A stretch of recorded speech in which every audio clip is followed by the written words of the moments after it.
I'm going to start this video off by saying this. If you are a police officer or somebody who's thinking about being a police officer and you already know that you have fear for a certain race or demographic of people, stay the fuck out of those neighborhoods. Stay out of those neighborhoods. Because every time a black person is murdered by a cop, the first thing they say nowadays is that I fear for my life. Do you guys understand that this is the resurrection of the Casual Killing Act? Look it up, Google it, Wikipedia it, the Casual Killing Act. They do not value our lives. The Dred Scott decision, what was stated in there, a black man has no laws or has no rights that a white man has to respect. You don't think that what they're doing now and their attitudes and their behaviors aren't reflecting those sentiments? The three-fifths of a human being shit. You think their behaviors and their actions don't reflect that shit? What about, God, what was it, the 16th Amendment? I can't remember which one exactly. Slavery is illegal unless it's for conviction of a crime.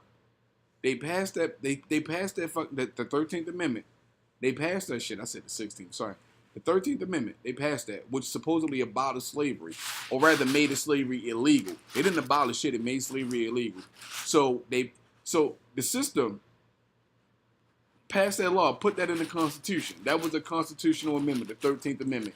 And then shortly after that, we get Jim Crow, we get fucking Ku Klux Klan, and we get the prison industrial complex. Because Jim Crow basically made it illegal to be black, which started to fuel and house the prisons. That's where the prison industrial complex got its fucking power, from Jim Crow. And from that point on, black people were being fucking incarcerated en masse in this country. The fucking 101 disparity that was created during the war on drugs.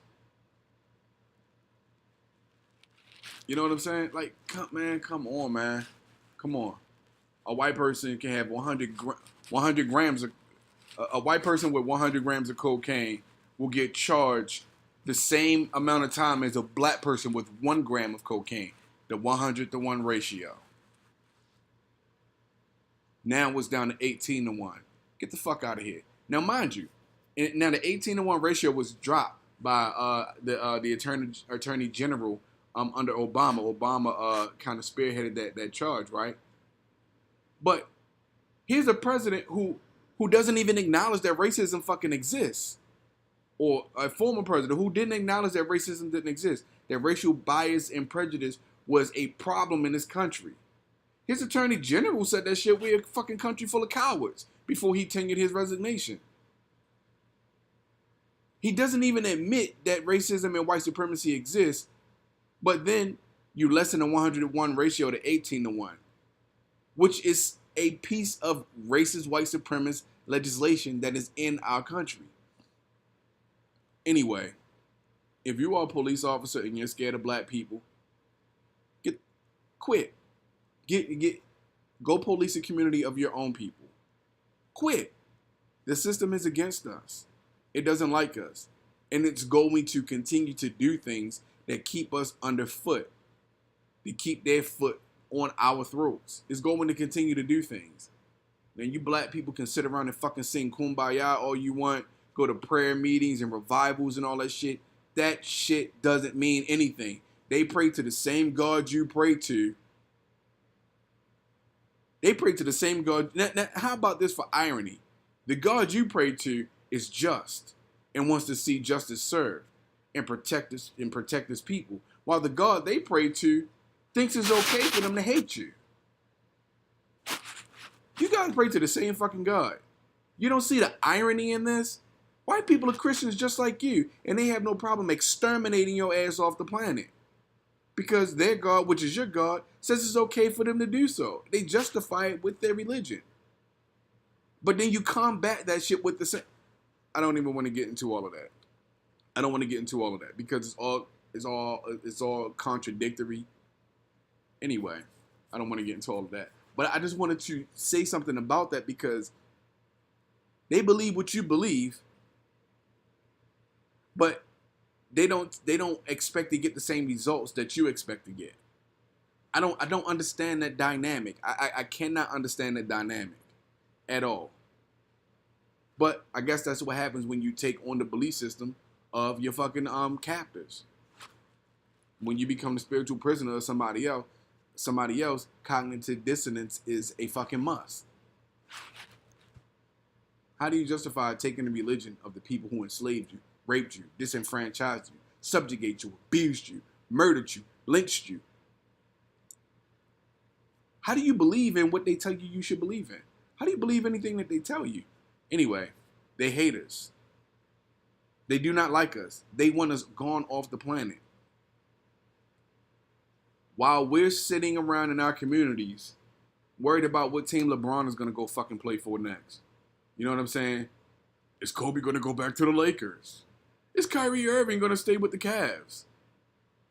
We're worried about that shit. How much money is LeVar Ball charging for his sneakers? These are the things we're worried about. How good was the Tupac movie? These motherfuckers are making moves that change our lives in profound ways. And we're talking about dumb shit. Like what team somebody's going to go play for. Yes, I like sports. I really do. But that shit doesn't take precedence over the situation at hand. I don't give a fuck who LeBron's going to go play for. I don't give a fuck if he goes back to the Cavs in 2018. I don't give a fuck if Kyrie Irving stays with... I don't care. Black people are being murdered in the fucking streets. I don't give a fuck. I don't give a fuck. Black people are being murdered in the streets.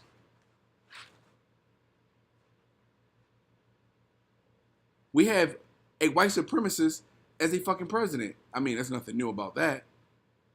But his entire cabinet is full of white supremacists, even the black ones. Jeff Sessions is blatantly disrespecting black people. Oh no, I'm not convicting any more cops. I don't give a fuck who they kill. I thought the KKK were okay until I found out they smoked weed. Jeff Sessions said that shit, and I'm gonna keep reminding you. He said that shit. This is the man who was okay with the organization of the Ku Klux Klan, but black people always been arguing about fucking LeVar Ball selling the sneakers for $500, or whether Soulja Boy and Chris Brown are gonna fight. Man, get the fuck out of here, man. Get your priorities together. And real talk, man, stop being scared to fucking fight back. I'm not just saying this shit, you know what I'm saying, just to be saying it. I'm saying this shit because I know who the fuck I am. Stop being scared and fight back. The instant, man, I'm not gonna say but so much. I'm scared of guns. And anybody in their right mind should be scared of guns. Like, real talk. You know what I'm saying? Hey, D, you weren't scared of gun that day. I was like, dang, you got a lot of heart, yo. I ain't gonna lie, you got way more heart than me on that shit, yo. I'm keeping it real. Cause, yo, you still your ground like, I was feeling bad, like, shit. What the fuck I want? And I say, I hate being scared like this. I ain't gonna lie.